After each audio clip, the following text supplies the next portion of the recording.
بسم اللہ الرحمن الرحیم۔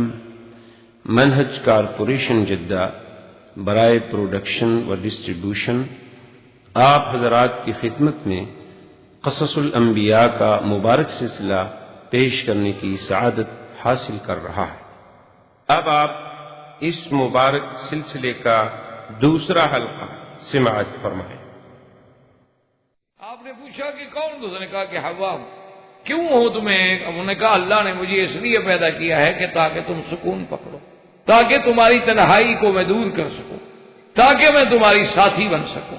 اسی لیے خدا کی قدرت ہے کہ اللہ نے چونکہ حوا کو آدم کی ذیل ایسر سے، یعنی آدم کی ذیل ایسر سے پیدا کیا تھا، اور قلب کا تعلق بھی ذیل ایسر کے ساتھ ہے، تو اللہ نے انسوں مردوں میں اور عورتوں میں ایک خصوصی مودت کا سلسلہ قائم رکھا ہے، چاہے وہ مودت ماں اور بیٹے کے رنگ میں ہو، بھائی اور بہن کے رنگ میں ہو، خاوند اور بیوی کے رنگ میں ہو، کسی شکل میں ہو، لیکن وہ مودت، وہ رحمت، وہ محبت جو ہے اللہ نے اس کو پیدا کر دیا۔ اور اسی لیے علماء نے لکھا ہے کہ حدیث مبارک میں آتا ہے، حضور پاک نے فرمایا کہ عورت جو ہے خلقت من ذل ایسر، اللہ نے اس کو بائیں پسلی سے پیدا کیا ہے، لیکن اگر تم اس کو بالکل سیدھا کرنے کی کوشش کرو گے تو وہ ٹوٹ جائے گی، اور اگر تم اس کو بالکل چھوڑ دو گے تو اس کے ٹیڑھے پن میں اضافہ ہو جائے گا۔ اس لیے فرمایا کہ عورت میں نظر بھی ہو، اس کو ادب بھی سکھلایا جائے، تنبیہ اور کنٹرول بھی کیا جائے، لیکن اتنی سختی پر بھی مجبور نہ کیا جائے کہ وہ کوئی ایسے کلمات کہہ دے کہ پھر تمہاری زندگی گزارنا بھی مشکل ہو جائے۔ تو اللہ تبارک و تعالیٰ کی حکمت سے جب بی بی حوا پیدا ہو گئی تو اب دونوں کو اللہ نے جنت میں رہنے کا حکم دیا۔ اب سب سے بڑا مسئلہ جو ہے اختلافی علماء کے نزدیک وہ یہ ہے کہ اللہ نے فرما دیا کہ جنت میں رہیں، یہ جنت کون سی تھی؟ یہ سب سے بڑا ایک اختلافی مسئلہ جس پر علماء نے بڑے دلائل۔ بعض علماء کہتے ہیں کہ وہ جنت وہی ہے جو آسمانوں میں ہے، اور بعض علماء نے کہا کہ اگر وہ جنت ہے تو جنت محل تکلیف ہے ہی نہیں، جنت میں تو تکلیف ہوگی نہیں۔ تو آدم علیہ السلام پہ پابندی لگی تھی کہ آپ سب کچھ کریں، کھائیں پیئیں رہیں، لیکن اس درخت کے قریب نہ لے جائیں، تو پابندی ہو گئی، تکلیف ہو گئی۔ تو جنت تو مقام ایسا ہے کہ جہاں کوئی تکلیف نہیں ہو، تو کہتے ہیں وہ جنت کیسے؟ دوسری بات یہ ہے کہ وہ کہتے ہیں کہ بھی جنت پہ آدم علیہ السلام سو کیسے گئے؟ اور تیسری بات یہ ہے کہ اگر وہ جنت وہی ہے تو پھر اللہ نے آدم علیہ السلام کو جنت سے نکالا کیسے؟ وہ تو اللہ کا فیصلہ ہے کہ جو جنت میں جائے گا بس جنت میں رہے گا، اور جو جہنم میں گیا کافر جہنم میں رہے گا۔ اس لیے علماء کا اختلاف۔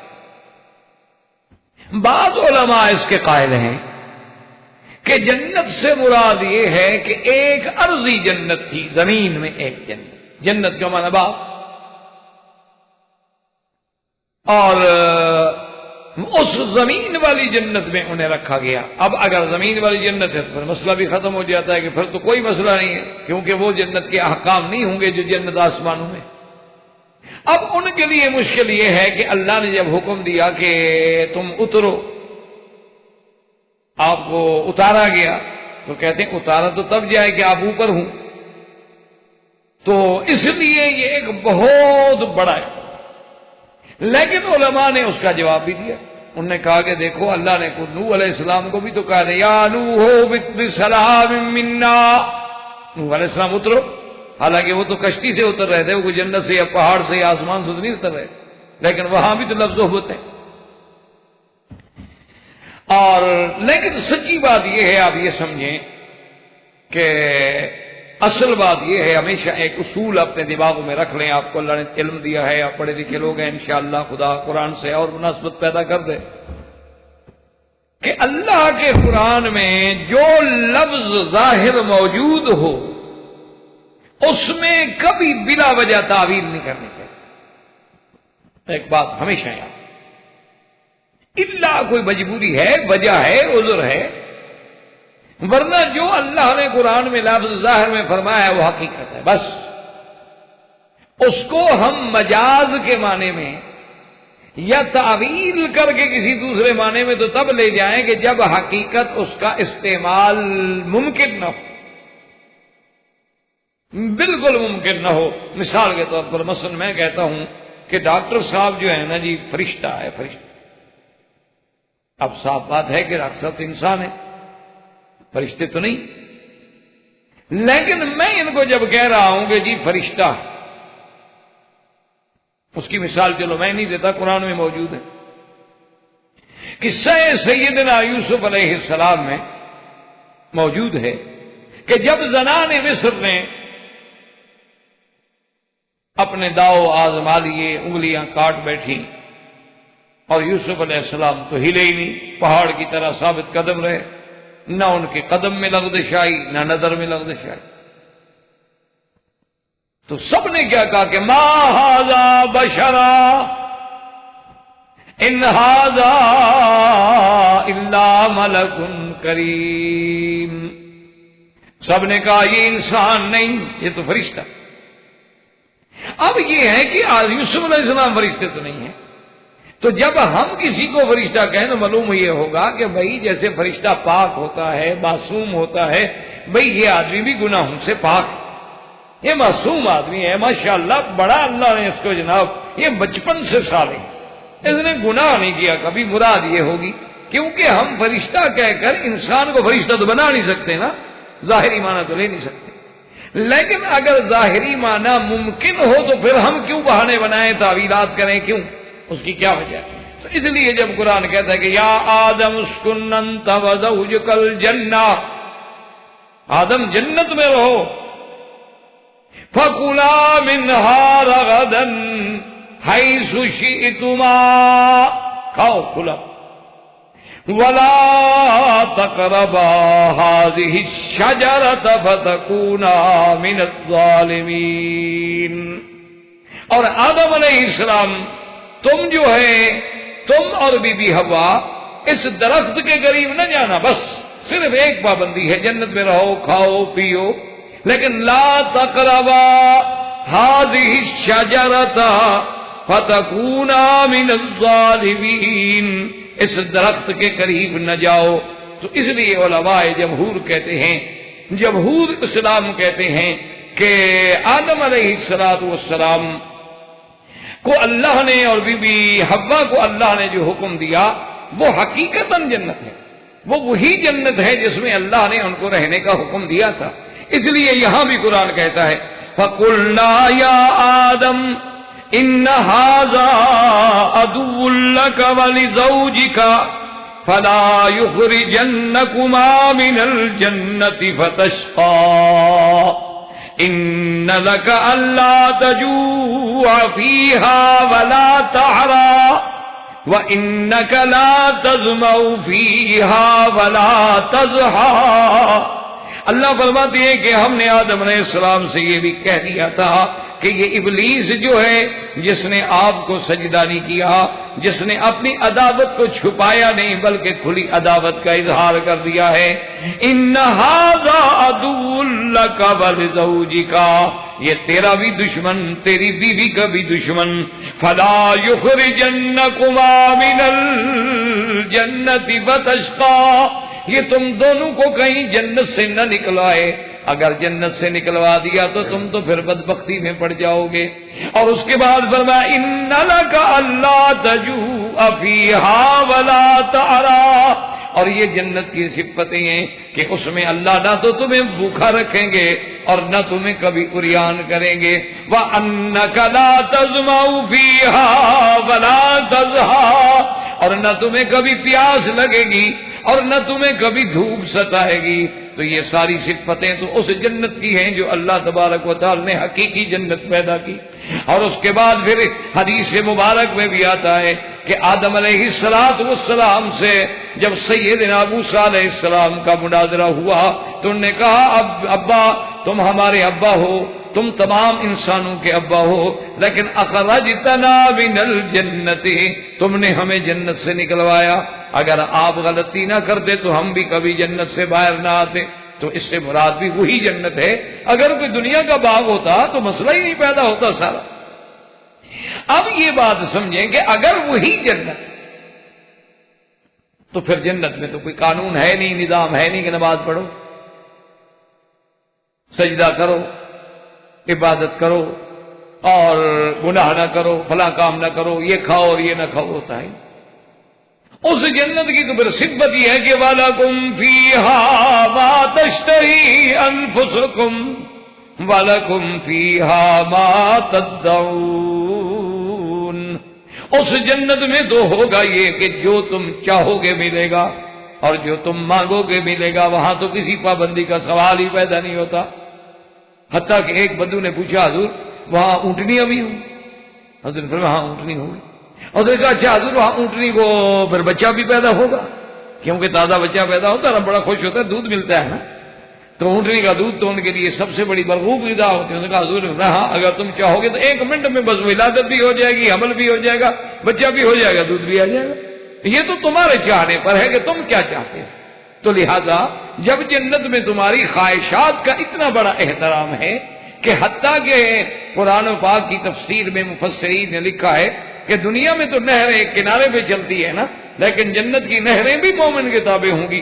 یفجرونہا تفجیرا، وہ جیسے چاہیں گے چلائیں گے، اشارہ کریں گے اوپر جاؤ نہر ادھر چل رہی، اشارہ کریں گے ادھر چل ادھر چل رہی، اشارہ کریں گے پانی اوپر سے نیچے بہتا ہے، مومن کیا کہ نہیں نیچے سے اوپر بہ، نیچے سے اوپر بہ۔ تو اللہ تبارک و تعالی نے جب اس جنت میں، تو پھر یہ پابندی کیسے آ گئی کہ ولا تقربا؟ تو اس لیے بات کو سمجھیں۔ اللہ تبارک و تعالی آپ کو بھی اور مجھے بھی اپنے کلام پاک کے سمجھنے کی توفیق عطا فرما دیں۔ تو بات سمجھیں، اصل بات یہ ہے کہ آدم صحیح اسی جنت میں تھے، وہ جنت پیدا ہو چکی ہے، وہ جنت موجود ہے، اور معراج کی رات میں میرے آقا نے سرکار دو جہاں سرکار دو عالم صلی اللہ علیہ وسلم نے اس جنت کو دیکھا ہے، اس جنت میں داخل ہوئے۔ حضور صلی اللہ علیہ وسلم نے سیدنا عمر کا گھر دیکھا، حضور صلی اللہ علیہ وسلم نے بلال رضی اللہ تعالیٰ عنہ کو جنت میں دیکھا۔ تو جنت تو وہی ہے، اور وہ جنت کتنی ہوتی ہے کہ جنت ارضها کارض السماوات والارض، اس کا عرض اتنی ہوگا کہ 7 آسمان اور زمینیں بچھائیں تو یہ عرض ہے۔ طول کتنا ہوگا اللہ عالم۔ اچھا پھر ایک بھی جنت نہیں، جنت الخلد ہے، جنت الماوا ہے، جنت الفردوس ہے، اللہ کے ہاں تو کئی جنتیں۔ اسی لیے حضور نے فرمایا کہ جب مانگو تو فردوس اعلیٰ مانگا کرو، کہ وہ سب سے اعلیٰ جنت۔ اب جناب سمجھیں کہ اللہ تبارک و تعالی ہمیں سمجھ دے، بات یہ ہے کہ مثلاً ایک حدیث مبارک ہے کہ دجال جو ہے وہ ہر جگہ جائے گا، لیکن حرمین الشریفین میں حرم مکہ اور حرم مدینہ میں دجال داخل نہیں ہوگا، لا يدخلها، حتیٰ کہ حدیث میں آتے والا انقا بها الملائکہ، اللہ نے فرشتوں کی ڈیوٹی لگا رکھی کہ دجال داخل ہوگا تو مار مار کے بھگا۔ اچھا اب ایک حدیث مبارک میں ہے، حضور فرماتے ہیں کہ میں نے خواب میں دیکھا کہ سیدنا عیسیٰ ابن مریم 2 انسانوں کے کندھوں پہ ہاتھ رکھے ہوئے کعبۃ اللہ کا طواف کر رہے ہیں، اور اسی خواب میں نے یہ دیکھا کہ آپ کے پیچھے دجال جو ہے وہ بھی طواف کر رہا ہے، یعنی اب یہ حضور صلی اللہ علیہ وسلم کا خواب ہے۔ اور یہ بات آپ کو الحمدللہ میرے ساتھ کا دروس میں کہیں نہ کہیں آپ نے سنی ہوگی کہ ہر پیغمبر کا خواب جو ہے وہ تو وہی ہوتا ہے، وہ تو غلط ہو نہیں سکتا۔ نبی کا خواب جو ہے وہ تو بالکل سچا ہوتا ہے، وہی۔ اب حضور فرماتے ہیں کہ میں نے دیکھا کہ دجال کعبۃ اللہ کا طواف کر رہا ہے، اور عیسیٰ علیہ السلام کے پیچھے آگے عیسیٰ علیہ السلام ہے، یعنی وہ آگے جا رہے ہیں تو پیچھے دجال بھی طواف کر رہا ہے۔ اچھا وہ بدبخت دیکھو، کمال اس کا یہ ہے کہ عیسیٰ علیہ السلام نے جیسے 2 انسانوں کے کندھوں پہ ہاتھ رکھا ہوا ہے، دجال نے بھی 2 آدمیوں کے کندھوں پہ ہاتھ رکھا ہوا، وہ بھی طواف کر رہا ہے پیچھے۔ اور حدیث کہتی ہے کہ لا يدخل الدجال، کہ دجال جو ہے وہ حرمین میں داخل نہیں ہوگا۔ تو اب کیا ہوگا؟ تو اس لیے اب محدثین نے فرمایا، اسی لیے میں نے عرض کیا تھا نا جی کہ جب جن لوگوں کو قرآن و حدیث کے صحیح مصادر سے تعلق نہیں ہوتا، وہ انہی چیزوں کو دیکھ کے پھر ٹھوکروں میں لگتے ہیں، اور اس کا انجام یہ ہوتا ہے کہ حدیث کے منکر بن گئے۔ کچھ لوگ اسلام کے منکر بن گئے، کچھ لوگ جنت کے منکر بن گئے، کچھ لوگ نار کے منکر بن گئے۔ انہوں نے کہا جناب یہ کیا آپ کہتے ہیں جنت ہے، آگ ہے، نار ہے؟ یہ تو بس یہ ہے کہ اللہ کی رضا اور اللہ کے غضب کا ایک تصور ہے کہ اللہ راضی ہے۔ جیسے ہم کہتے ہیں کہ میاں اگر کسی کو اچھی بیوی مل گئی، صالحہ بیوی مل گئی اور میاں بیوی کی آپس میں انڈرسٹینڈنگ ہو گئی تو گھر جنت بن گیا، ورنہ گھر جہنم بن گیا۔ وہ کہتے ہیں گھر جنت جہنم تھوڑا گھر ہے، وہی گھر ہے۔ کہتے ہیں کہ محاورہ ہے، ورنہ کوئی جنت نہیں، کوئی جہنم نہیں۔ اسی طرح بڑے بڑے لوگوں کو ٹھوکر لگی۔ انہوں نے کہا کہ ابراہیم علیہ السلام کو آگ میں ڈالا گیا اور آگ جو تھی وہ ٹھنڈی ہو گئی اور آگ کے اندر ابراہیم علیہ السلام بیٹھ رہے۔ انہوں نے کہا جی یہ بات ہے ایسے خامخواہ کے لیے۔ انہوں نے کہا کہ یہ دھوکہ ہے۔ آگ کا معنی تھا کہ ابراہیم علیہ السلام ایک فتنے میں مبتلا ہو گئے دشمنوں کے، جیسے ہم کہتے ہیں کہ یار اس بندے نے تو ایسی شرارت کی ہے نا، آگ لگا کہ فلاں بندے نے جناب ایسی بات کی ہے جناب، اللہ معاف کرے یار، کوئی ایسا فتنہ ہے کہ اس کی باتوں سے تو بس آگ بھڑک اٹھتی، حالانکہ کوئی آگ تو نہیں ہوتی۔ کیوں؟ انہوں نے کہا کہ جناب یہ کیسے ہو سکتا ہے کہ آگ کی صفت ہے جلانا، ہر چیز اپنی خاصیت کیسے بدل سکتی؟ تو اس لیے لوگ ٹھوکروں میں پڑ گئے۔ اور بڑے بڑے لوگ، چھوٹے چھوٹے نہیں، بڑے بڑے لوگ اور بڑے قداور لوگ، بڑے بڑے علماء جنہوں نے قرآن کی تفسیریں لکھی ہیں، وہ خود راستے سے ہٹ گئے۔ یعنی آپ حیران ہوں گے کہ اتنے بڑے لوگ، قداور لوگ، یعنی فہول العلماء، اتنے بڑے بڑے عالم کے جن کے علم کو دیکھنے کے لیے آدمی کی ٹوپیاں سر سے گر جائیں، اتنے قداور لوگ، قرآن کی تفسیریں لکھنے والے خود گمراہ ہوئے۔ وجہ کیا تھی؟ کہ مطالعے کے زور سے تفسیریں لکھی ہیں، اسٹڈی کی، کتابیں پڑھی، لائبریریوں میں گئے، مطالعہ کیا، 40-50 تفسیریں دیکھیں اور اس کے بعد خود تفسیر لکھنے بیٹھ گئے۔ اور جو مصادر علم کا مصدر ہے وہ نہ سمجھے، اس کو نہ سمجھے۔ تو اس لیے یہ بات یاد رکھیں کہ اب محدثین کرام، مفسرین کرام، علماء اسلام، علماء اسلاف، سلف صالحین، انہوں نے یہ ارشاد فرمایا، انہوں نے کہا بات سنو، بالکل حدیث صحیح ہے کہ دجال حرمین میں داخل نہیں ہو، اور حضور پاک کا خواب بھی صحیح ہے کہ دجال طواف کر رہا تھا۔ تو انہوں نے کہا یہ کوئی تعارض نہیں ہے، دجال کب حرمین میں داخل نہیں ہوگا؟ جب دعویٰ دجالیت کا کرے گا، جب اپنے آپ کو دجال ہونا ڈکلیئر کرے گا۔ جب دجال کا دعویٰ ہی نہیں کیا تو پہلے کیوں نہ آئے؟ پہلے کیا مشکل ہے اس کا مکہ مدینے میں آنا؟ ابھی تو وہ دجال نہیں بنا۔ جیسے ابلیس جب تک ملائکہ کے ساتھ تھا، صالحین من الجن، جنوں میں سے سب سے اچھا آدمی، اتنی عابد زاہد کہ اللہ نے ملائکہ کے ساتھ جنت میں رکھا ہوا ہے، تو جب تک اس نے اللہ کے حکم کا انکار نہیں کیا، اس نے تکبر نہیں کیا، اس نے سجدہ آدم سے اعراض نہیں کیا، تو ابلیس نہیں بنا۔ اس سے پہلے تو جنت میں رہتا۔ اسی لیے اگر دجال پہلے آ جائے، مکے میں رہے، مدینے میں رہے، کوئی بات نہیں، کوئی مشکل نہیں۔ اسی لیے بعض صحابہ کو تو یہ بھی گمان گزرا کہ ابن سیاد جو ہے وہ دجال ہے، کیونکہ اس کی عادات، اس کی شکل، اس کی صورت، اس کی باتیں ملتی جلتی تھی۔ تو صحابہ، بڑے بڑے صحابہ جو تھے وہ بیچارے اس شک میں مبتلا ہو گئے کہ کہیں یہی ابن سیاد جو یہی دجال تو نہیں۔ تو اس لیے ہمیشہ یاد رکھیں، اب میری بات کو سمجھیں گے تو انشاءاللہ آسانی ہو جائے گی کہ جب تک دجال نہیں بنے گا تو وہ حکم بھی مرتب نہیں ہوگا۔ اس لیے جنت کی جو ساری صفتیں ہیں کہ وہاں سے کسی کو نکالا نہیں جائے گا، وہاں کوئی تکلیف نہیں ہوگی، وہاں کوئی اوامر نواہی نہیں ہوں گے، کب؟ جب صحیح معنی میں عالم آخرت قائم ہو کر، باس ہو کر، حساب و کتاب کے بعد اصحاب الیمین کو جنت میں بھیجا جائے گا اور اصحاب الشمال کو جہنم میں بھیجا جائے گا، تو اب جنت کے احکام طاری ہوں۔ اب جنت کے احکام اور جنت کے قواعد اور جنت کے ضوابط وہ سارے کے سارے، اس کی یوں مثال سمجھ رہے ہیں کہ آپ ایک ہوٹل بناتے ہیں، آپ اس کے لیے پہلے ماڈل بناتے ہیں، آپ اس کے نقشے بناتے ہیں، اخبارات میں اشتہار دیتے ہیں اور جناب اس کو سجا رہے ہیں، لوگ آ رہے ہیں، جا رہے ہیں، دیکھ رہے ہیں، لیکن اس کے احکام تب ہوں گے جب وہ صحیح معنی میں ترخیص لے کر، آرڈر لے کر، افتتاح ہونے کے بعد اس کو ایسے ہوٹل چلائیں گے۔ اب تھوڑا ہے کہ سب کے لیے دروازہ کھلا ہے، جو آ جائے اندر داخل ہو جائے۔ اب تو آپ پیمنٹ کریں گے، کمرہ الاٹ کرائیں گے، جگہ ہوگی، پھر آپ اپنے کمرے میں جائیں گے، دوسرے کے کمرے میں بھی نہیں جائیں گے۔ اس لیے جنت کے احکام باعتبار جنت کے اس وقت مرتب ہوں گے جب عالم آخرت قائم ہوگا، اور جب تک عالم آخرت قائم نہیں ہوتا، حضور بھی تشریف لے گئے، سیر فرمائی، جنت میں داخل ہوئے، واپس آ گئے۔ اسی طرح ملائکہ بھی جنت میں جاتے ہیں، آتے ہیں، اسی طرح ابلیس بھی جنت میں رہتا تھا، نکالا گیا، اسی طرح آدم علیہ السلام اور بی بی حوا بھی جنت میں رہتے تھے، ان کو بھی نکالا گیا، کیونکہ ابھی وہ احکام مرتب ہی نہیں ہوئے تھے۔ تو لہذا اب ہمیں قرآن کی آیات کو سمجھنے میں انشاءاللہ کوئی مشکل نہیں رہے گی کہ وہی جنت، اسی میں اللہ نے آدم علیہ السلام کو رکھا۔ اب جب آدم علیہ السلام، اچھا اب دوسری بات یہ سمجھیں کہ اس میں بھی بڑا اختلاف بھی ہے اور بڑے بڑے قداور علماء نے ٹھوکریں بھی کھائی ہیں، اللہ معاف فرمائے، اللہ تبارک و تعالی یعنی آپ کو اور ہمیں ہدایت پہ رکھے۔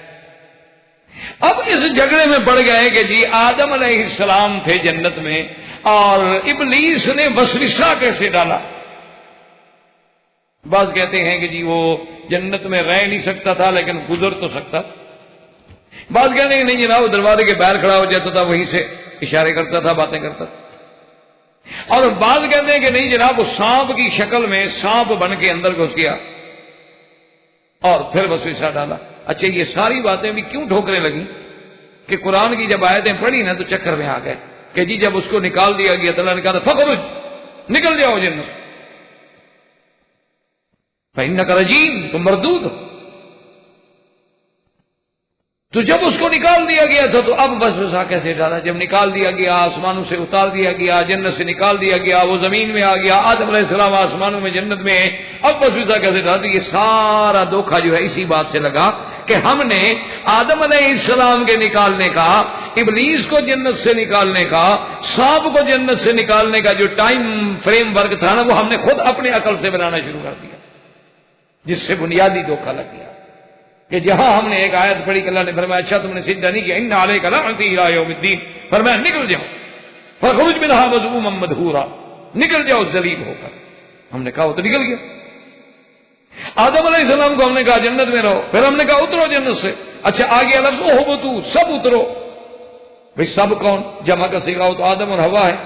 اچھا ایک جگہ اہبطا منھا، دونوں تم تصریح کا صیغہ ہے، ایک جگہ جمع کا صیغہ ہے، تو علماء نے فرمایا جمع سے مراد یہ ہے کہ آدم و حوا اور ابلیس اور حیا، سانپ چار تھے، جمع کا صیغہ ہو گیا، اور وہاں ہے دو کے دو اترو۔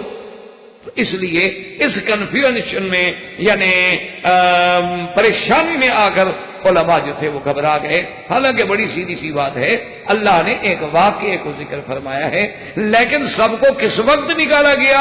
وہ سال کا فرق تھا، 2 دن کا فرق تھا، 1 دن کا فرق تھا، یہ تو اللہ جانتا ہے۔ ہم اس جھگڑے میں نہ پڑیں تو دور جانے کی ضرورت نہیں، ابھی آدم بھی وہی ہیں، ابھی ابلیس بھی وہی ہیں، اس کے آرڈر ہو چکے ہیں، وہ ذلیل و خوار ہو گیا ہے، لیکن ابھی ہے آسمانوں میں اور اس کو وسوسہ پھیلانے کا، کیونکہ دوسری جگہ قرآن کہتا ہے کہ وہ قسمیں کھا رہا ہے، وقاسمہما، قسمیں کھا، انی لکما لمن الناصحین، تو قسمیں کھا، قسمیں تو تب کھائے آدمی آمنے سامنے بات ہو۔ تو اس لیے سمجھیں کہ یہ غلطیاں کب لگیں کہ جب ہم نے نکالنے کے ٹائم خود مقرر کر دیے کہ اس کو پہلے نکالا گیا، اس کو بعد میں نکالا گیا، پھر 2 کو نکالا گیا، پھر 4 کو نکالا گیا۔ اب جناب پھر علماء گھبرائے، انہوں نے کہا اچھا پہلے جنت سے نکالا گیا، پھر آسمان دنیا پہ بھیجا گیا، پھر آسمان دنیا سے نکالا گیا، پھر ان کو زمین میں بھیجا گیا۔ تو یہ سارے تکلیف کہاں سے ہوئی کہ سارا ٹائم جب اللہ نے وقت بیان کیا ہی، اللہ نے کہیں لکھا ہے کہ ہم نے اس کو پہلے اتارا، اس کو بعد میں اتارا، اس کو ہم نے پہلے اتارا، اس کو ہم نے بعد میں اتارا۔ جب اللہ نے یہ پابندی نہیں لگائی تو تم اس چکروں میں کیوں پڑتے ہو؟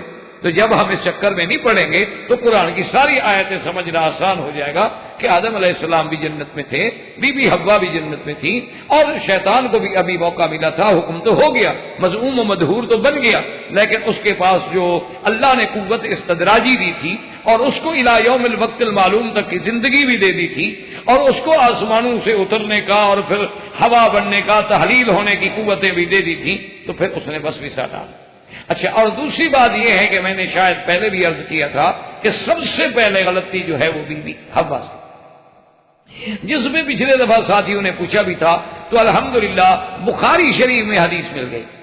بخاری شریف میں حدیث ہے کہ حضور نے فرمایا کہ لم تخن انسا قط، اگر بی بی حوا خیانت نہ کرتی، اگر غلطی کر کے آدم علیہ السلام کو وہ درخت نہ کھلاتی تو قیامت تک کوئی عورت غلطی نہ کرتی، لیکن جب ماں نے غلطی کی ہے، خیانت کی ہے، تو ہماری عورتوں سے بھی خیانت ہوگی۔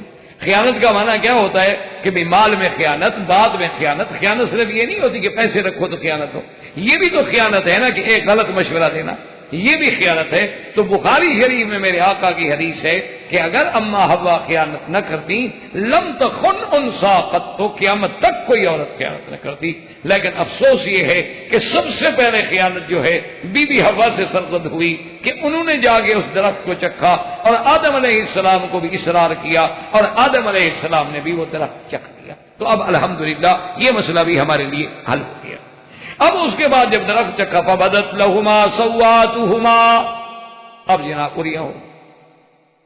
اچھا، اب اس میں سابقہ کتب روایات اسرائیلیہ اور بہت سارے مختلف اقوال نے، لوگوں نے یہ بھی لکھا ہے کہ علی فرجہما نور، کہ پہلے ایک روشنی تھی ان کی شرمگاہوں پر، یہ غلط بات۔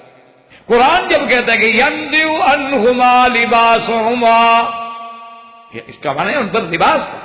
اللہ نے سب سے پہلے انسان کو بغیر لباس کے نہیں رکھا، آدم علیہ السلام اور بی بی حوا کو رکھا تو لباس سے رکھا، اور انہوں نے تو اپنی شرمگاہوں پہ نظر بھی نہیں ڈالی، لباس میں تھے، چھپے ہوئے تھے۔ اب جب غلطی ہوئی تو غلطی کی سب سے پہلی سزا کیا ملی کہ آدمی کے کپڑے، یعنی جب آدمی سے گناہ ہوتا ہے تو آدمی یوں سمجھو کہ ننگا ہوتا ہے۔ اب دیکھیں نا کہ یہاں بھی آدمی ہے، اللہ نے پردہ رکھا ہوا ہے، ہر آدمی سمجھتے ہیں یار بڑا اچھا آدمی ہے، بڑا اچھا آدمی ہے، لیکن کوئی گناہ ہو جائے تو یار وہ تو بڑا ہی غلط آدمی نکلا بھائی، وہ یار سنا ہے تم نے وہ بڑا غلط آدمی نکلا، اور یار تمہیں پتہ لگا ہے اس کا، وہ یار وہ تو اب ننگا ہو گیا بھائی، دیکھو ہم کیسے اس کو شریف سمجھتے تھے، وہ داڑھی رکھی ہوئی تھی، یار ہم تو سمجھتے تھے مولوی ہے، بڑا اچھا آدمی ہے، وہ کمال ہے جناب، وہ تو چھپا رستم نکلا۔ تو معنی یہ ہے کہ عریانی جو ہے سب سے بڑی سزا ہے کہ کسی کو عریاں کر دیا جائے، جس کو آج امت نے اور لوگوں نے فخر سمجھا ہوا ہے کہ عریاں ہونا جو ہے یہ بڑا باعث فخر ہے اور یہ بڑے آدمی ہونے کی دلیل ہے۔ یہ بڑے آدمی ہونے کی دلیل نہیں، اللہ نے انسان کو ہمیشہ لباس سے رکھا اور حیوان کو اللہ نے بغیر لباس کے رکھا۔ دیکھیں اونٹ کبھی لباس پہن کے، کبھی پینٹ پہن کے نکلا ہے گھر سے باہر؟ آپ دیکھیں کبھی اونٹ نے اگر پینٹ پہنی ہو، کبھی آپ نے دیکھا اس کو، کبھی اس نے کوئی جین خریدی ہو، کبھی اس نے شرٹ پہنی ہو، کبھی اس نے، تو اس لیے جو لوگ اس چیز کو بننا چاہتے ہیں، حیوانیت کی طرف آنا چاہتے ہیں، تو ان کی مرضی ہے، ورنہ اللہ نے آدمی کو شرف دیا تھا لباس۔ تو اب لباس اترا، لباس اترنے کے بعد اب آدم علیہ السلام بھاگنے لگے۔ اللہ نے فرمایا فرارا منی یا آدم، مجھ سے بھاگ رہے، کہاں بھاگ سکتے ہو؟ قال لا یا رب استحیاء منک، یا اللہ میں آپ سے کہاں بھاگ سکتا ہوں، لیکن میں شرمندہ ہوں۔ فطفقا یخصفان علیہما من ورق الجنہ، اور جنت کے درختوں میں سے پتے اپنے اوپر لپیٹے گئے، اور اللہ نے جب ان کو اتارا جنت سے حکم دیا بس اب اترو۔ بعضکم لبعض عدو ولکم فی الارض مستقر ومتاع الی حین، اترو زمین میں، ایک دوسرے کے تم دشمن ہو۔ کیوں؟ اب دیکھیں کہ ابلیس کے پیچھے کون تھا؟ حیا سام، اور حوا کس کے پیچھے تھی؟ آدم کے پیچھے۔ تو جمع کا صیغہ بھی استعمال ہو گیا۔ اللہ تبارک و تعالی نے ان کو زمین پہ اتارا، اور پھر جو ہے اللہ پاک نے ان کو لباس بھی عطا فرمایا۔ اب جب زمین پہ اترے تو اس میں اختلاف ہے، راجح قول یہ ہے کہ آدم علیہ السلام اترے ہند میں، اور بی بی حوا جو ہے ان کو اتارا گیا جدے۔ بی بی حوا جو ہے وہ جدے میں اتری اور آدم علیہ السلام ہند میں۔ اچھا، اور یہ بھی روایات میں ہے کہ نزل الحجر الاسود مع آدم، اللہ نے حجر اسود بھی آدم کے ساتھ اتارا۔ اچھا، اور خدا کی شان بعض علماء نے یہ لکھا ہے اخذ قبضۃ من اوراق ثمار الجنت، کچھ جنت کے پتے جو تھے نا، کچھ پتے درختوں کے، وہ بھی اللہ نے دے دیے، وہ بھی ساتھ تھے۔ تو انہوں نے وہی آگے کاشت کی اور ان سے ہی یہ خوشبوئیں پیدا ہوئی جو پوری دنیا میں آج تک خوشبوئیں پیدا ہو رہی ہیں۔ تو آدم علیہ السلام وہاں اترے اور بی بی حوا جدے میں اتری، اور دونوں تلاش کرتے کرتے کرتے کرتے کہاں پہنچے؟ مقام عرفات میں۔ یہاں آگے دونوں نے پہچانا کہ اچھا انت حوا، انہوں نے کہا انت آدم، انہوں نے کہا فعرفا، ان نے پہچان لیا، تو جگہ کا نام بھی عرفات ہو گیا۔ اللہ تبارک و تعالیٰ نے ان دونوں کا نکاح کر دیا، نکاح ہو گیا دونوں۔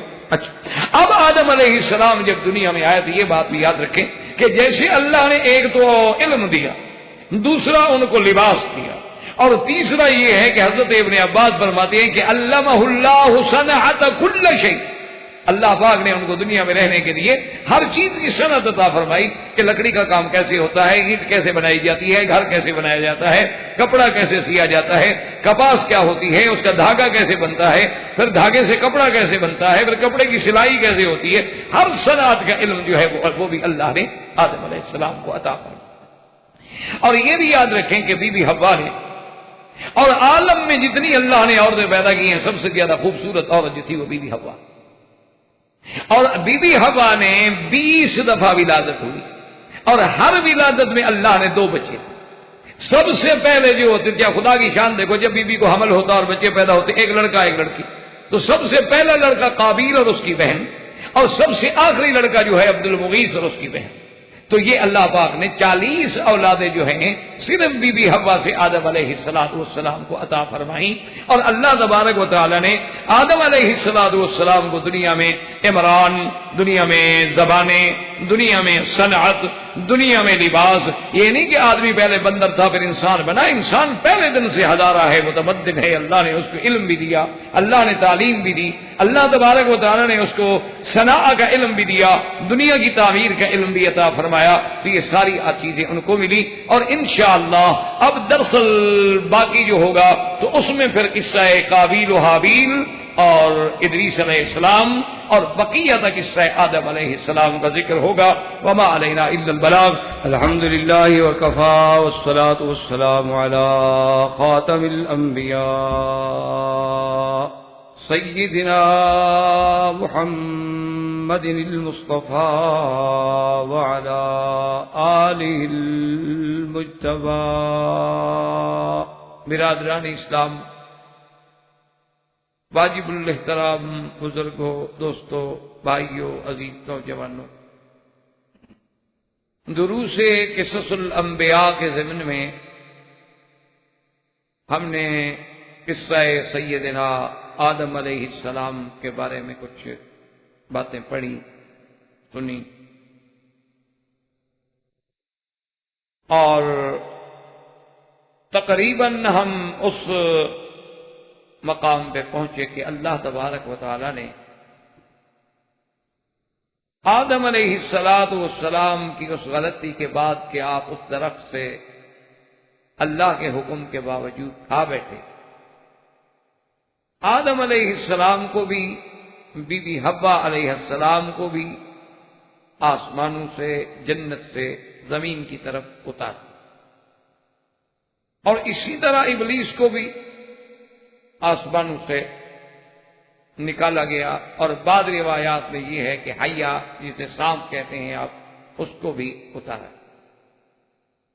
اور جب آدم علیہ السلام کو اتارا گیا ہے تو بعض روایات کے مطابق یہ آتا ہے حقیقت کا علم اللہ کو ہے، کیونکہ یہ ہمیشہ اصول ہے کہ جن باتوں کا ذکر ہمیں قرآن میں اور حدیث رسول پاک صلی اللہ علیہ وسلم میں نہ ملے تو ان کے بعد ہمارے پاس اور کوئی ذریعہ نہیں ماں سوائے کتب سابقہ کا، اور کتب سابقہ جتنی ہیں ان پر اعتماد نہیں۔ جتنی اسرائیلی روایات ہیں ان کے بارے میں علماء محققین کا یہ فیصلہ کہ لا نصدق ولا، نہ تو ہم ان کی کامل تصدیق کر سکتے ہیں کہ یہ صحیح واقع ہے، اور نہ تکذیب کر سکتے ہیں، خدا جانے صحیح ہو۔ تو اس میں اصول یہ ہوتا ہے کہ ہر وہ روایت جو قرآن اور حدیث سے نہ ٹکرائے اس کو لے لیا، اور جو قرآن اور حدیث سے ٹکرا جائے وہ خود بخود ختم ہو گئی۔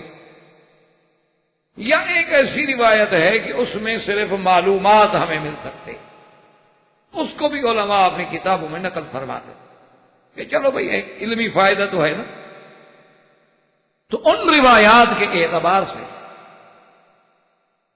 سیدنا آدم علیہ السلام کو ہند میں اتارا گیا، اور اسی طرح ایک روایت میں ہے کہ حج آدم من الہند 40 حجۃ، کہ آدم علیہ السلام نے ہند سے 40 حج کی۔ اور اسی طرح ایک روایت میں ہے کہ حج آدم من الہند 40 حجۃ ماشی، اور وہ بھی پیدل چل۔ اور اسی لیے علماء کرام کی یہ بھی رائے مبارک ہے کہ چونکہ ابا آدم نے سب سے پہلے ہند سے حج کرنے شروع کیے، تو اس لیے ہندوستانی مسلمانوں کو حج کے ساتھ میں زیادہ شغف۔ آج بھی آپ دیکھ لیں، یعنی حقیقت ایک حقائق ہے کہ ہمارے ہندوستان کے مسلمان بعض اتنے بوڑھے ہوتے ہیں، اتنے کمزور ہوتے ہیں، بیچارے چل نہیں سکتے، لیکن حج پہ آتے ہیں، شوق ہے۔ اچھا، اکثر کو تو میرے خیال میں یہ بھی یقین ہوتا ہے کہ خدا جانے ہم واپس بھی آئیں گے کہ نہیں آئیں گے، لیکن حج پہ آئیں۔ وہ کہتے ہیں کہ وہ والد کا اثر تو ہوتا ہے اولاد۔ اور بی بی حوا علیہ السلام کو اتارا گیا جدہ، تو اب آدم علیہ السلام اور حوا علیہ السلام ایک دوسرے کو تلاش میں رہے، دعائیں کرتے رہے، اللہ کے آگے روتے رہے۔ یہی تو وہ فرق ہے نا جو آدم میں ہے اور ابلیس میں ہے، کہ ابلیس نے اپنے گناہ پہ اصرار کیا۔ ایک تو گناہ کیا، اب اللہ کا حکم نہیں مانا۔ حالانکہ بات تو ایک ہے نا، اگر غور کیا جائے کہ ابلیس کو اللہ نے کہا سجدہ کرو، سے نہ کیا۔ ما منعک ان تسجد اذ امرتک، اور اللہ نے آدم علیہ السلام کو بھی ایک قسم نہی کروائی کہ اس درخت کے قریب نہ جانا، وہ بھی چلے گئے۔ یعنی بظاہر اگر دیکھا جائے تو دونوں نے حکم خداوندی کے خلاف کیا ہے۔ آدم علیہ السلام سے بھی خلاف ثابت ہوا، اور اس سے بھی، ابلیس سے بھی خلاف ثابت ہوا۔ لیکن دونوں میں اب فرق ملاحظہ فرمائیں کہ آدم علیہ السلام سے غلطی کے بعد اسرار نہیں ہے، بلکہ استغفار ہے، توبہ ہے، تضرع ہے، عاجزی ہے، اپنے خطا کا اعتراف ہے، اور ہر وقت اللہ کی طرف رجوع ہے کہ ربنا ظلمنا انفسنا ان لم تغفر لنا وترحمنا لنکونن من الخاسرین۔ حتیٰ کہ بعض روایات میں آتا ہے کہ 70 سال تک سیدنا آدم روتے ہیں، اس لیے اللہ نے بھی ساری باتیں معاف۔ عصا آدم ربہ فغوا، لیکن ثم اجتباہ فتاب علیہ، اللہ نے توبہ قبول۔ لیکن اس کے مقابلے بھی ابلیس نے اپنے گناہ پہ اصرار کیا کہ انا خیر منہ خلقتنی، میں ان سے بہتر ہوں۔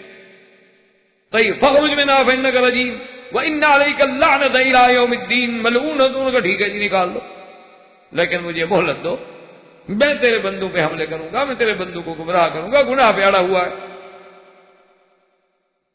اسی لیے علماء نے لکھا ہے کہ گناہ پر اصرار جو ہے یہ بندے کو برباد کرتا ہے۔ بعض اوقات چھوٹا گناہ ہوتا ہے، کبیرہ نہیں ہوتا، صغیرہ ہوتا ہے، لیکن اس کو بار بار کر رہا ہے تو اب وہ صغیرہ نہیں رہتا۔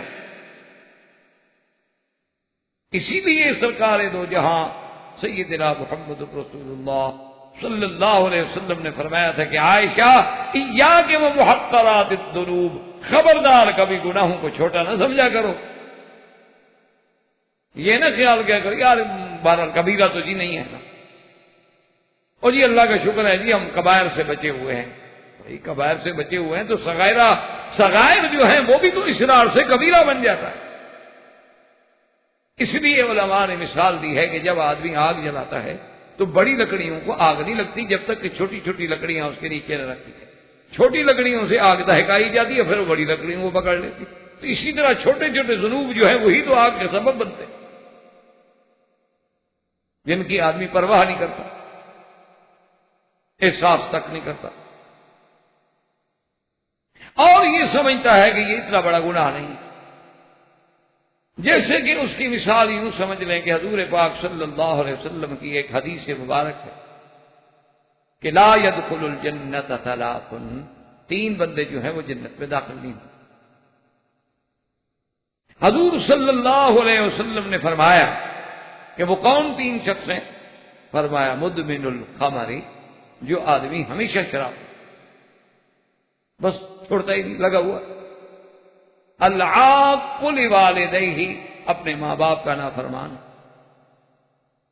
الدیوس، دیوس مانا بغیرت، جسے ہم اردو زبان میں کہتے ہیں جس کو غیرت نہ ہو اپنے اہل کی، اپنی بیوی بچوں کی، اپنے خاندان کی عزت و عصمت کی غیرت کوئی نہیں. اب بظاہر یہ بات ہے کہ یعنی نعوذ باللہ اس کی بیوی بچے لڑے، اس کی بیوی نعوذ باللہ فواحش کا ارتکاب کرتی ہے، وہ مائنڈ ہی نہیں کرتا. تو یہ دیوس، اور دیوس کے بارے میں اتنی سخت فرمان ہے کہ جنت میں داخل نہیں. اب اس کو تو ہم نے یاد کر لیا، لیکن اسی کے ضمن میں علماء اور محدثین نے اس حدیث پہ وضاحت کی ہے کہ اگر کوئی آدمی اپنی بیوی کو غیر مردوں سے بات کرنے سے بھی منع نہیں کرتا، وہ بھی تو دیوسیت کا ایک حصہ ہے، یعنی گناہ نہیں کرتی اس کی بیوی، نعوذ باللہ وہ فاحشہ نہیں ہے، وہ زانیہ نہیں ہے، لیکن وہ غیر مردوں کے ساتھ بولتی ہے، بیٹھتی ہے، گپ شپ کرتی ہے، کھانا ان کو کھلا دیتی ہے، خود ڈشیں پیش کر رہی ہے، خود کھانا آگے رکھ رہی ہے، اور دوستوں کے ساتھ وہ بھی بیٹھا ہوا ہے اور بھابھی بھابھی باجی باجی باجی باجی چل رہا ہے. انہوں نے کہا یہ بھی نوع من الدیات، یہ بھی دلہ ہونے کی، بغیرت ہونے کی ایک نوع ہے.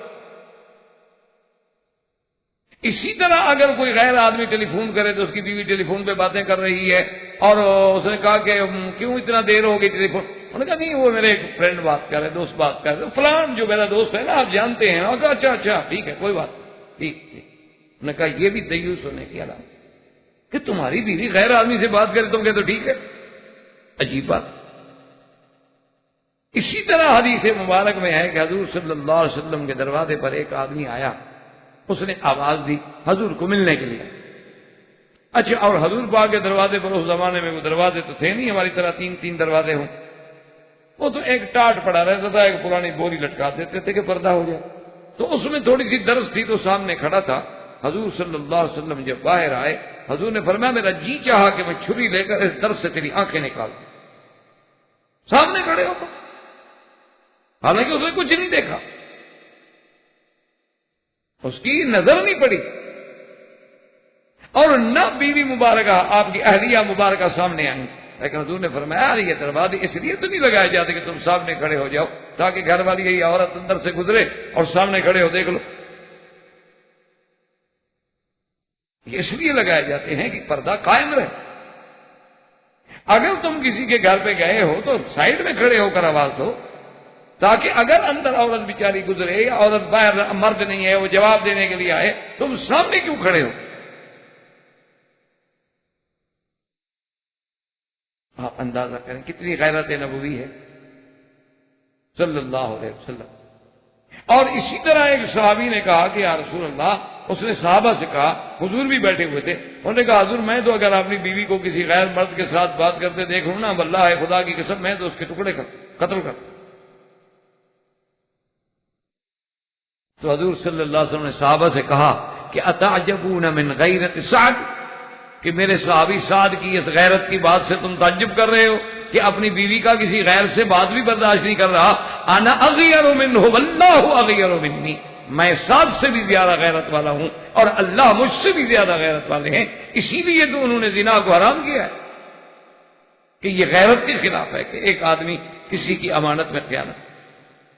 تو میرے کہنے کا مقصد یہ تھا کہ ہم ان باتوں کو چھوٹا سمجھتے ہیں کہ بیوی ٹیلی فون پہ بات کر رہی ہے، بیوی اجنبی سے بات کر رہی ہے، بیوی اجنبی کو ملاقات کر رہی ہے، اس کو کھانا کھلا رہی ہے، اور باقاعدہ اس کے ساتھ بیٹھے ہوئے بے تکلفی کے ساتھ، سر پہ دوپٹہ کوئی نہیں اور گھر میں بیٹھی ہے، اور وہ جی آپ سے کیا پردہ ہے، وہ جی آپ کی تو بہن ہے، آپ کی بھابھی ہے، اب کمال کی بات ہے، بھئی آپ سے کیا پردہ ہے، وہ جی پردہ غیروں سے ہوتا ہے، آپ کیا ہے، آپ سے کیا بات.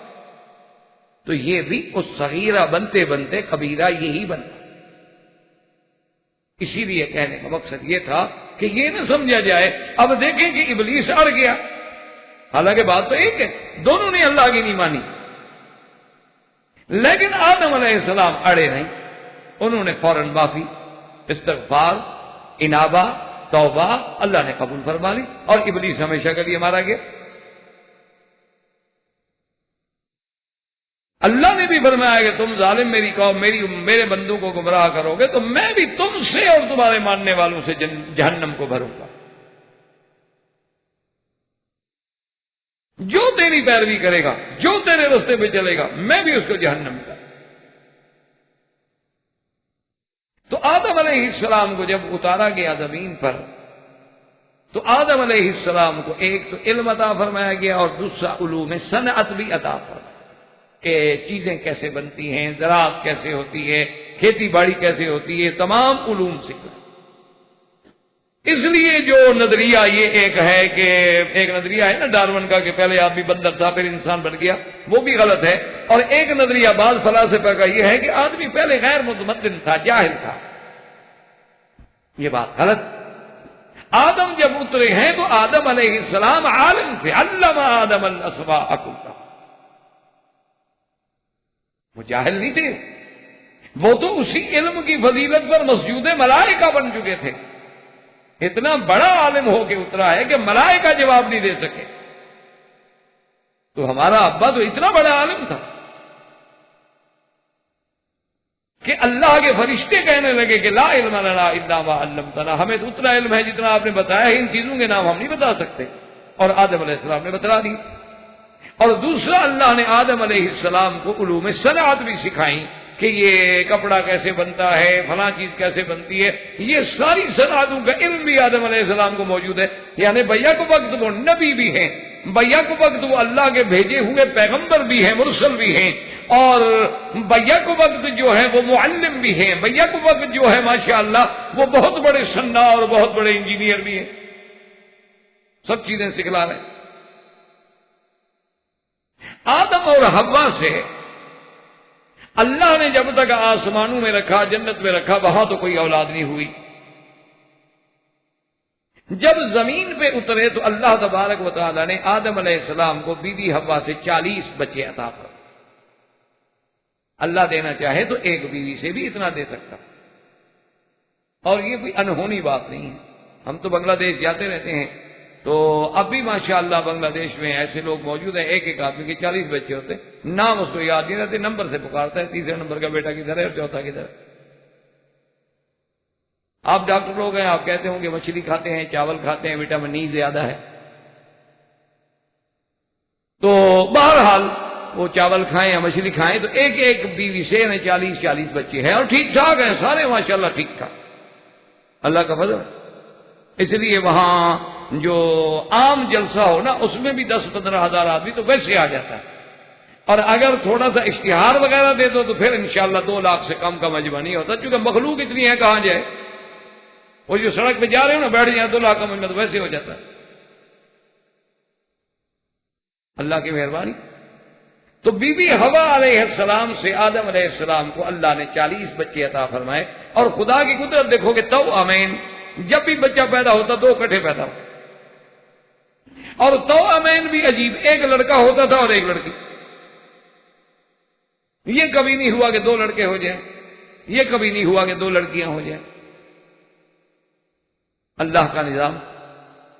اور شریعت آدم علیہ السلام میں یہ تھا کہ جو بچہ بچی اکٹھے پیدا ہوئے ہیں ان کا تو آپس میں نکاح حرام تھا، لیکن جو دوسرے بدن سے بی بی حوا سے پیدا ہوا ہے اور یہ پہلے بدن سے پیدا ہوا تھا ان کا آپس میں نکاح ہو سکتا ہے.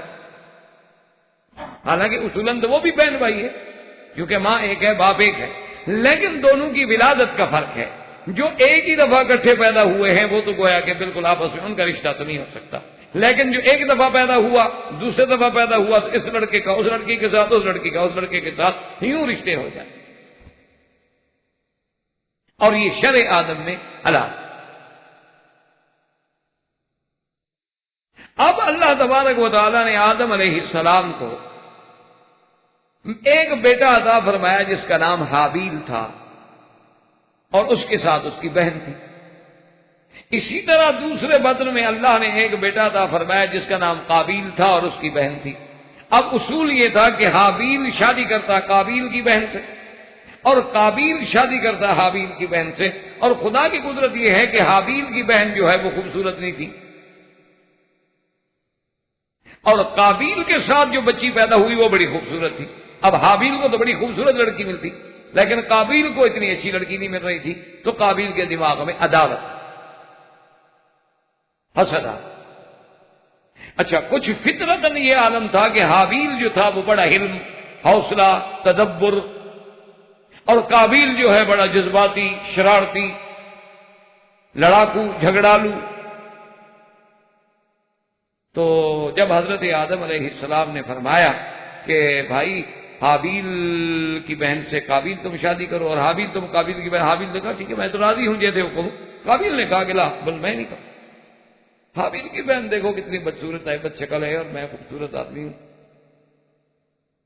میں کیوں شادی، اور میری بہن بڑی خوبصورت ہے، میں حابیل کو دے دوں، عجیب بات ہے، میں اس اپنی بہن سے شادی کیوں نہ کر لوں بھائی۔ آدم علیہ السلام نے بہت سمجھایا، لیکن بیٹے کے دماغ پہ جب عشق کا بھوت سوار ہو تو پھر وہ باپ کی باتیں تو نہیں مانتی، وہ تو پھر تھانے میں جا کے اترتی۔ آج کل بھی کہ بیٹے کے دماغ میں جب عشق سوار ہو جائے، لاکھ ماں باپ سمجھائیں کہ بیٹا آج یہ شادی کر رہے ہو، خاندان اچھا نہیں ہے، وہ لڑکی اچھی نہیں ہے، اس کا سب کا پس منظر اچھا نہیں ہے، اس کے بارے میں ہمیں کچھ اچھی باتیں نہیں معلوم ہوئی ہے، تم مہربانی کرو گے؟ نہیں جی میں تو ٹرین کے نیچے آ جاؤں، گاڑی کے نیچے آ جاؤں گا، شادی میں یہیں کروں۔ تو آ جاؤ، پھر شادی کیسے کرو گے؟ جب گاڑی کے نیچے آ جاؤ گے تو شادی تو رہ گئی۔ لیکن ماں باپ کمزور ہیں، وہ کہتے شاید آ جائے، حالانکہ تھوڑا سا حوصلہ کر لینا کہ بیٹا جب تم ٹرین کے نیچے آ رہے ہو تو شادی تو نہیں ہوگی، یہ لڑکی تو رہ جائے گی، اس کو پھر کسی اور سے شادی کرنی ہوگی، تو انشاءاللہ وہ نہیں آئے گا۔ لیکن ماں باپ ہے، کمزور ہے، انسان ہے، کیا کرے، اولادنا اقبادنا، اولاد جگر کے ٹکڑے ہوتے ہیں، اسی لیے تو اللہ نے فرمایا انما اموالکم اولادکم عدو لکم، تمہارے دشمن ہیں، تمہیں برباد و ہلاک کر دے۔ تمہارے مال اور تمہاری اولادیں ہی تو ہیں جو تمہیں تباہی اور جہنم کے کنارے پہ لے جاتی۔ آج دنیا میں دیکھ لیں کرپشن جتنا ہے، اس کی اکثر وجہ بیوی اور بچے، کہ فلاں افسر ہے، اس کے پاس اتنا پیسہ ہے اور تم اتنے عرصے سے باہر ہو، کیا کر رہے ہو، کیا بنایا ہے؟ فلاں دیکھو آدمی 2 سال کے لیے ملک سے باہر گیا تھا، واپس آیا، دیکھو اس کا بنگلہ دیکھو، پوش علاقے میں گاڑیاں ہیں، ان کے نوکر ہیں، چاکر ہیں، لان ہیں، مالی ہیں، اور تم اسی کی طرح کہ اسی طرح بس روٹی مل جاتی ہے۔ یہ روٹی تو اپنے ملک میں بھی تم کھا رہے، پھر باہر جانے کی کیا ضرورت؟ جوں پٹی پڑھانی شروع کرے گی آخر وہ جرم کرے گا۔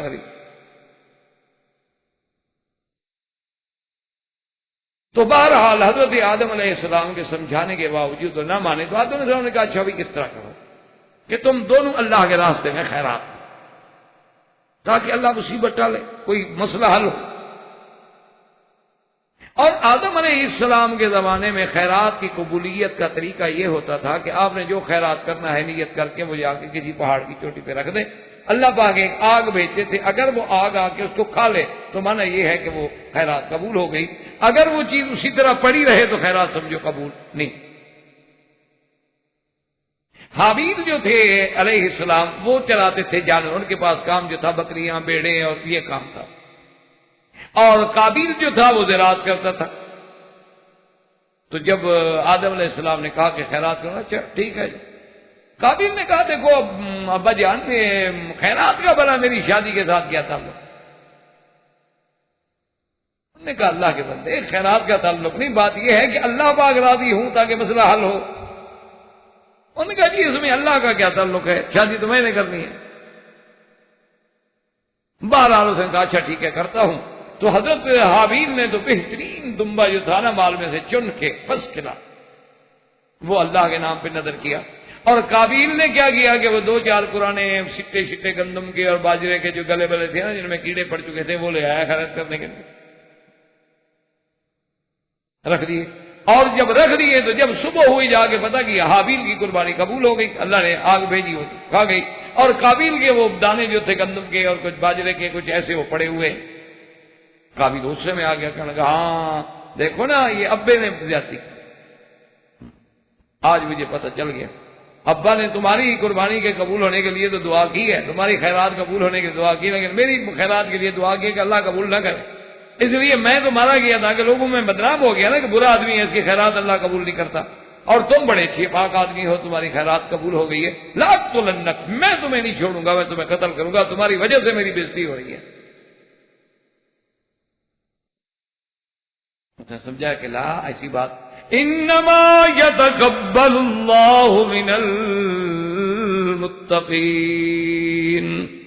اس نے کہا ایسی بات نہیں، بلکہ اللہ تو خیرات ان کی قبول کرتے ہیں جو اللہ سے ڈرنے والے ہوتے ہیں، اللہ کے راستے میں اخلاص سے، محبت سے، صداقت سے اپنی محبوب چیز جو ہے وہ قربان کرتے ہیں۔ انہوں نے کہا نہیں لاکھ کر، اس نے کہا اچھا لئن بسطت الی یدک لتقتلنی ما انا بباسط یدی الیک لاقتلک انی اخاف اللہ رب العالمین۔ حابیل نے کہا میرے بھائی اگر تم مجھے واقعی قتل کرنا چاہتے ہو، تم میری طرف قتل کے لیے اگر ہاتھ بڑھاؤ گے تمہاری مرضی، لیکن میں تو کچھ نہیں کروں گا، میں نہیں، ورنہ میں چاہوں تو میں بھی تمہیں مار سکتا ہوں، لیکن انی اريد ان تبوء باذنی واذنک فتکون من اصحاب النار۔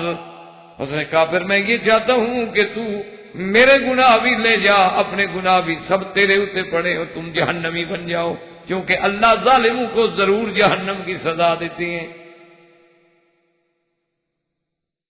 اب جناب قابیل نے کیا کیا؟ اس لیے علماء کہتے ہیں کہ اول ذنب اذنب فی السماء الحسد واول ذنب اذنب فی الارض الحسد، کہ آسمانوں میں بھی پہلا گناہ کیا تھا کہ ابلیس کو آدم کی عظمت پہ حسد آیا، اور دنیا میں بھی پہلا گناہ کیا تھا کہ قابیل کو حابیل کی بہن پہ اور حابیل کی عظمت پہ حسد آیا۔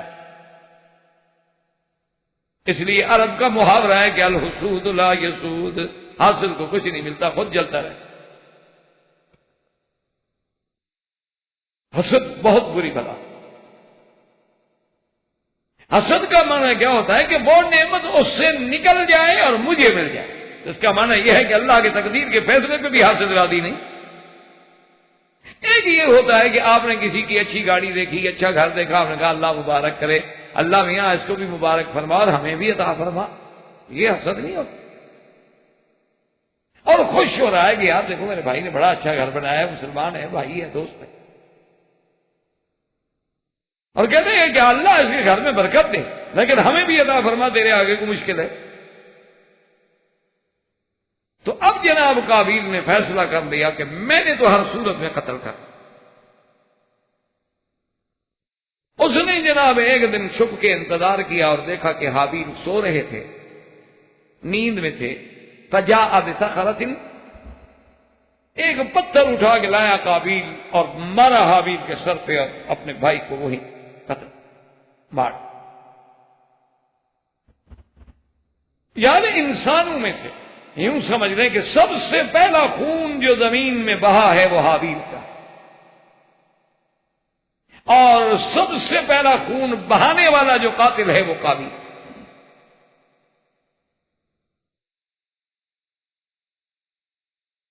اور اسی کے ساتھ یہ بھی آپ دیکھ لیں کہ سب سے بڑا ظلم جو ہے وہ قتل ہے، اور حضور پاک صلی اللہ علیہ وسلم کی ایک حدیث ہے کہ لا یقتل احد ظلما، کوئی شخص قیامت تک ظلمن قتل نہیں ہوگا مگر قابیل پر بھی اللہ تبارک و تعالیٰ گناہ لکھے۔ اول من سن القتل، سب سے پہلے جس نے قتل کی بنیاد رکھی ہے، اور یہ قاعدہ ہے اللہ کا کہ آپ اگر نیکی کی بنیاد رکھیں گے تو قیامت تک جتنے لوگ عمل کریں گے اس نیکی کو آپ کو بھی حصہ ملے گا، اور اگر آپ نے کسی برائی کی بنیاد رکھی ہے تو قیامت تک جتنے لوگ وہ گناہ کریں گے آپ پر بھی وبال ہے۔ الا وعلیہ کفل من، حضور نے فرمایا کہ جب تک قیامت تک کوئی قتل ہوگا تو قابیل پر ہی لکھا۔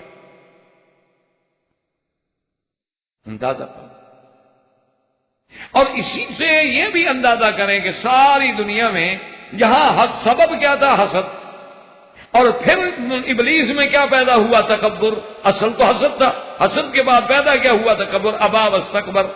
یہاں بھی اول چیز کیا تھی؟ حسد۔ اس کے بعد کیا پیدا ہوا؟ تکبر۔ اور سب سے پہلا جریمہ، جرم، خطا، ذنب جو دنیا میں کیا گیا وہ قتل۔ اور خدا کی شان دیکھو کہ بھائی بھائی کو قتل کر رہا، بھائی بھائی کا دشمن ہے۔ جب قتل ہو گیا اب جناب یہ ہوا کہ قتل کرنے کے بعد اب عقل آیا کہ میں نے بھائی کو تو قتل کر دیا ہے، لیکن اس کو کدھر کروں، اس کی لاش کہاں جائے؟ اب پر کیا؟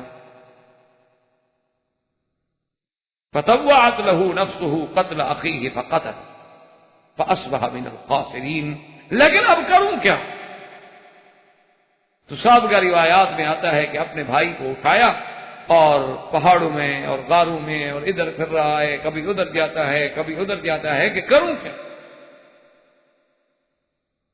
اس لیے علماء نے لکھا ہے کہ گناہ کی سب سے پہلی سزا یہ ہوتی ہے کہ اللہ عقل چھین دے۔ اس لیے آپ دیکھیں کہ دنیا میں بڑے سے بڑے مجرم جو بڑی پلاننگ سے جرم کرتے ہیں اور بڑے بڑے مافیا ہوتے ہیں، بڑے بڑے گروہ ہوتے ہیں، ان کے پیچھے ان کے باقاعدہ تھنک ٹینک ہوتے ہیں، ان کو یعنی گائیڈ کرنے والے لوگ ہوتے ہیں، ان کو باقاعدہ پلاننگ کر کے دینے والے لوگ ہوتے ہیں، اور ایک ایک چیز پہ وہ بیٹھ کے ریسرچ کرتے ہیں کہ میرے ہاتھ کا کہیں نشان نہ لگ جائے، میرے پاؤں کا کہیں نشان نہ لگ جائے، میرے آنے جانے کا کسی کو پتہ نہ لگ جائے، میری وہاں حاضری کبھی کل کو ثابت نہ ہو سکے، یعنی عجیب عجیب انداز میں جرم کیے جاتے ہیں کہ بندہ سوچ ہی نہیں سکتا۔ لیکن پھر بھی مجرم کوئی نہ کوئی غلطی کرتا ہے جس کی وجہ سے پکڑا جاتا ہے۔ اگر وہ غلطی نہ کرے، اگر اس کا سسٹم سارا فول پروف ہو تو پھر تو کبھی نہ پکڑا جائے نا وہ، لیکن وہ پکڑا جاتا ہے۔ اس کی وجہ کیا ہے کہ لازم جرم کی وجہ یہ ہے کہ اللہ کی مار پڑتی ہے اور عقل زائل ہو جاتی ہے اور بندہ کہیں نہ کہیں غلطی کرتا ہے۔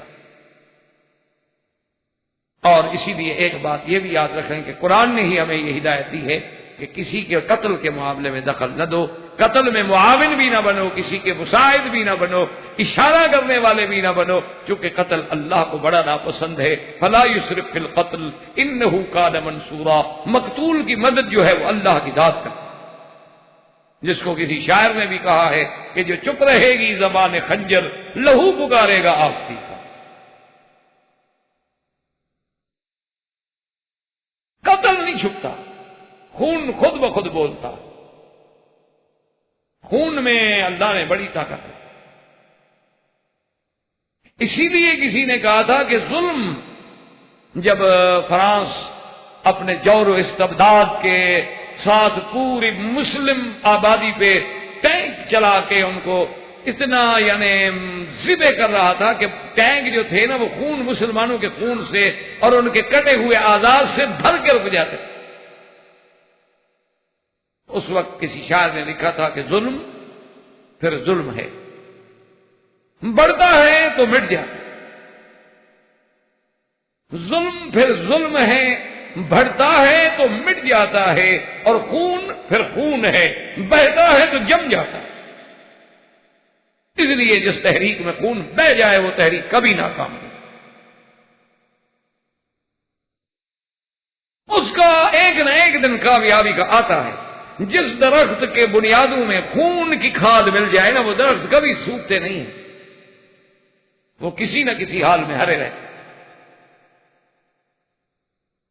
اور اسی کے ساتھ حضور نے فرمایا کہ بشر القاتل بقتل ولو بعد حین، فرمایا جو قاتل کسی کو قتل کرے اس کو کہہ دو کہ تم نے بھی قتل ہونا ہے، چاہے کتنی مدت گزر جائے لیکن ہونا تم نے بھی قتل، اللہ معاف نہیں کرتا۔ اور قتل انسانی اتنی بھیانک جرم ہے کہ اللہ کے نبی نے فرمایا کہ خون مسلم کی عظمت جو ہے وہ اللہ کے کعبے سے بھی زیادہ۔ اب جناب لاش اٹھائے ہوئے پاگلوں کی طرف پھرتا ہے کہ میں کیا کروں، لیکن خدا کی شان فبعث اللہ غرابا یبحث فی الارض لیریہ کیف یواری سوءۃ اخیہ۔ کیا دیکھتا ہے کہ دو کبے ہیں، ایک کبا مرا پڑا ہے اور دوسرا کبا کیا کر رہا ہے، زمین میں بیٹھ کے کھود رہا ہے زمین کو پاؤں کے ساتھ، کھودتے کھودتے جب اتنا گڑھا بن گیا کہ اس میں دوسرا کبے کی لاش آ سکے تو وہ اپنے کبے کی لاش کو مٹی میں ڈال کے اس کے اوپر مٹی دے کے دفن کر رہا ہے۔ اب اس کو سمجھ آیا، کہتا یا ویلتا اعجزت ان اکون، ان اکون مثل هذا الغراب فاواری سوءة اخی فاصبح من النادمین. کہتا ہے کاش مجھے تو اس کوے کے برابر بھی عقل نہیں. یار مجھ سے تو یہ کوہ بھی ڈرا ہے. مجھے اتنا بھی سمجھ نہیں آیا کہ چلو بھی بڑا بڑا کھود کے بھائی کو چھپا تو دوں. اب ندامت تو آئی لیکن ندامت کے بعد توبہ نہیں آئی تو صرف پھر ندامت کا کیا فائدہ ہو. ندامت تو تب فائدہ دیتی ہے کہ نادم ہو اور خروج ترک الذنب ہو اور عدم عود کا عزم ہو, پھر جا کے توبہ بنتی ہے. صرف شرمندگی تو ہوئی کہ یار میں تو اتنا کیا گزرا ہوں, مجھے تو کوے کے برابر بھی عقل نہیں ہے, لیکن توبہ پھر بھی نہیں, اکڑ گیا. آدم علیہ السلام نے جب تلاش کیا تو حابیل نہ ملا اور قابیل بھی غائب ہے. تو کچھ دنوں کے بعد آدم علیہ السلام اور حوا علیہ السلام کو پتہ چل گیا کہ قابیل نے جریمہ قتل کیا ہے. اور قابیل کو جب پتہ چلا کہ ابا کو پتہ لگ گیا ہے تو وہ اپنی بہن جو اس کے ساتھ پیدا ہوئی تھی اس کو لے کے فرار ہو.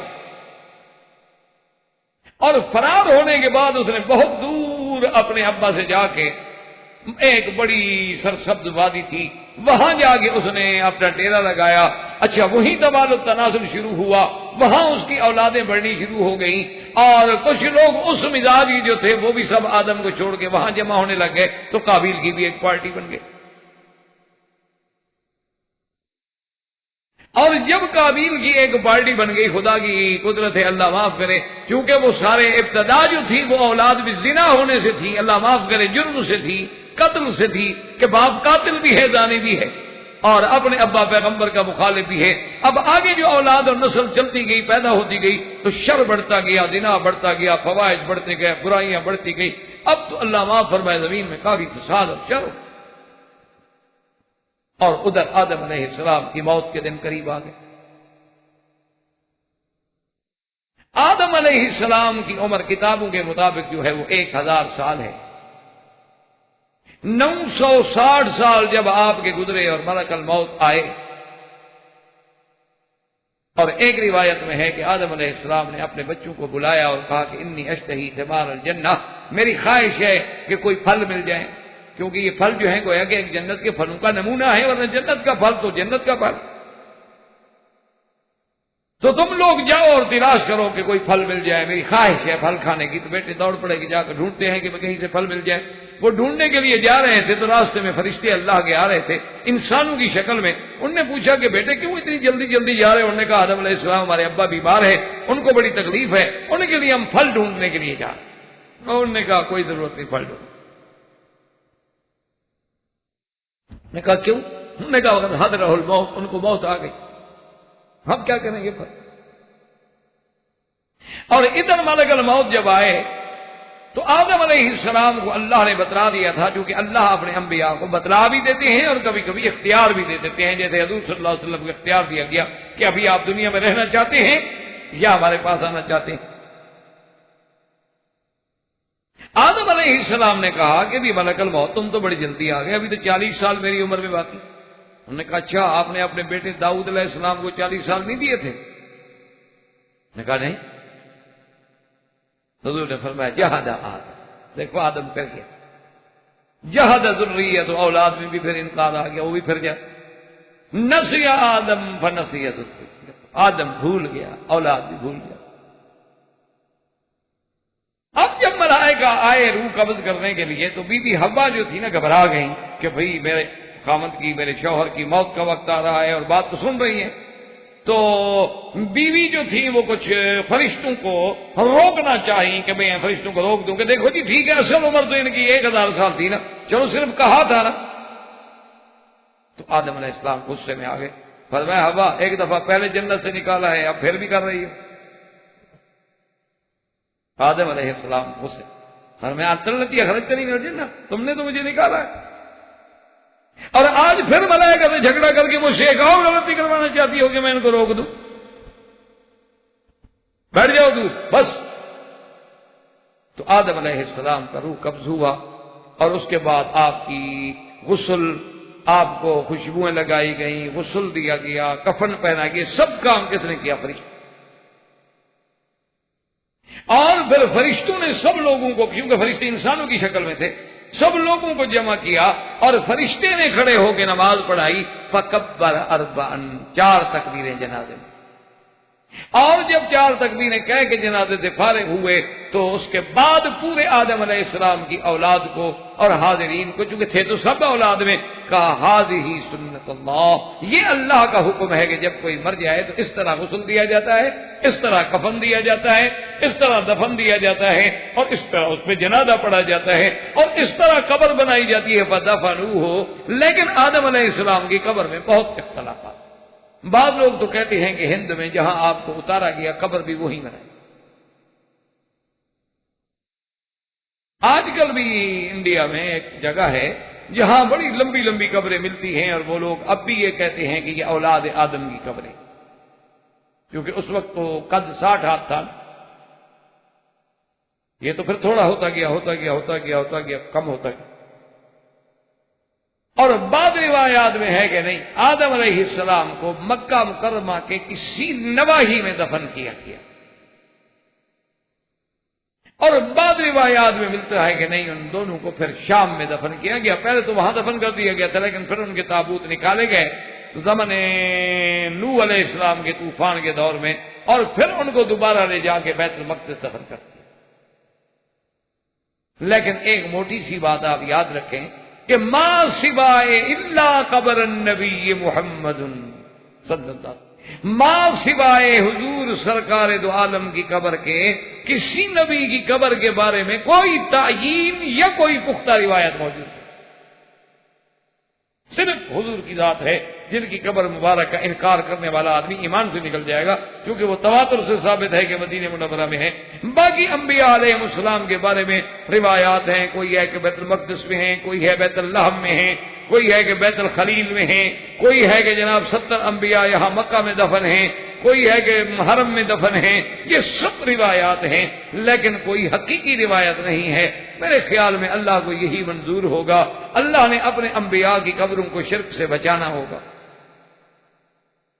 میں سمجھتا ہوں، یعنی ہو سکتا ہے میری غلطی ہو، ضروری تو نہیں کہ آدمی اگر صحیح ہے تو اللہ کی طرف سے اور خطا ہے تو میری طرف، کہ اللہ تبارک و تعالی نے جیسے سید احمد شہید رحمت اللہ علیہ کے بارے میں آتا ہے کہ وہ ایک دن بڑے مجاہد بھی تھے، عالم بھی تھے، تو کھڑے اپنے گھوڑے کو نہلا رہے تھے، تو آپ کا ایک بڑا خاص مرید تھا جس بے تکلف تھا، تو اس نے بطور مذاق کہا، اس نے کہا کہ شاہ جی آج کل تو آپ بڑی سخت توحید بیان کرتے ہیں نا، لوگوں کو سناتے ہیں، اور آپ نے تقویت الایمان بھی سی اسماعیل شہید رحمۃ اللہ علیہ نے لکھی، اور جناب آپ تو بالکل ہر بات کو شرک اور ہر بات کو شرک، ذرا مرنے تو دیں، موت تو آئے، آخر آپ بھی تو سید ہیں، پیر ہیں نا، آپ کی قبر پہ ایسا روزہ بنے گا اور ایسے سجدے ہوں گے کہ عقل جو آ جائے گی۔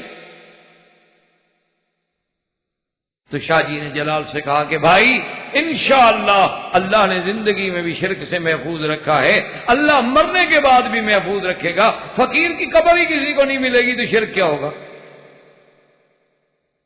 اسی لیے آج تک مشہور ہے ہمارے یہاں پاکستان میں ایک جگہ ہے کہ جی وہاں بالا کوٹ میں کہ یہاں سید احمد شہید کی قبر ہے، حالانکہ وہ غلط ہے، وہ سید احمد کی قبر ہے، وہ سید احمد کی قبر نہیں۔ لوگ اسی مغالطے میں وہاں جاتے ہیں، حالانکہ وہاں وہ قبر ہی نہیں ہے سید احمد۔ اللہ نے اپنے بندوں کو چھپا لی، جیسے حضرت علی ہجویری رحمت اللہ علیہ جن کو لوگ داتا صاحب کہتے ہیں لاہور میں، اور جہاں ان لوگوں نے وہ مزار بنائی ہوئی، یہاں حضرت کی قبر ہی نہیں۔ حضرت کی قبر مبارک جو ہے وہ شالیمار باغ کے ایک دیوار کے نیچے ہے۔ یہ جگہ جو ہے حضرت صاحب کی عبادت کی جگہ تو تھی، یہاں بیٹھ کے حضرت عبادت کرتے تھے۔ اللہ نے محفوظ رکھا کہ تم وہاں ٹکرے مارتے رہو، وہاں میرا ولی سوئے گی۔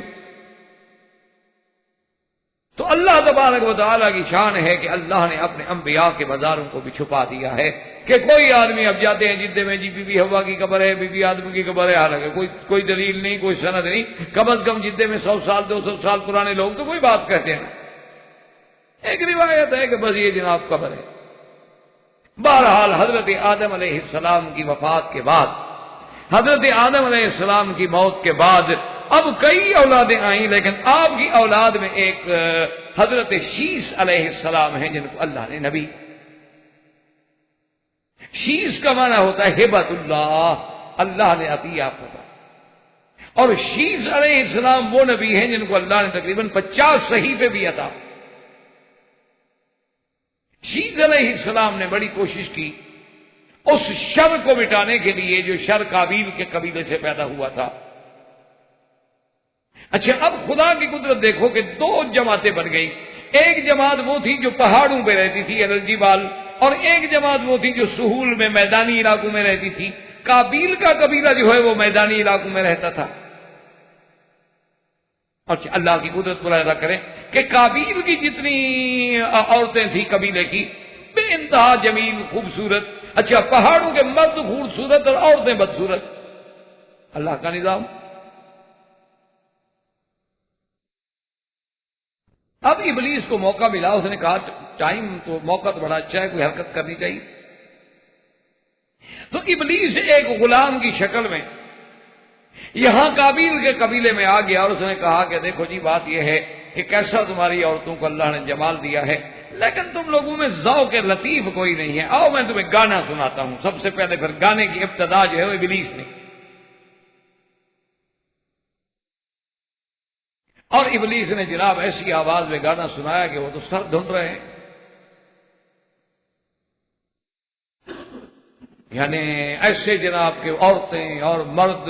اور پھر اس نے روز کی ایک محفل بنا رکھی کہ روزانہ جناب رات کو آتا اور راگ رنگ اور جناب گانا بجانا. اور اس کے بعد اور وہ جناب گانے میں ایسے مشہور ہوتے. دیکھا نہیں آج تک بھی لوگ جو ہیں، بعض میں نے پڑھا تھا ایک دفعہ اخبار میں ایک گانے والے کے بارے میں، دوسرے گانے والے نے کہا کہ اس کے گلے میں بھگوان بولتا ہے.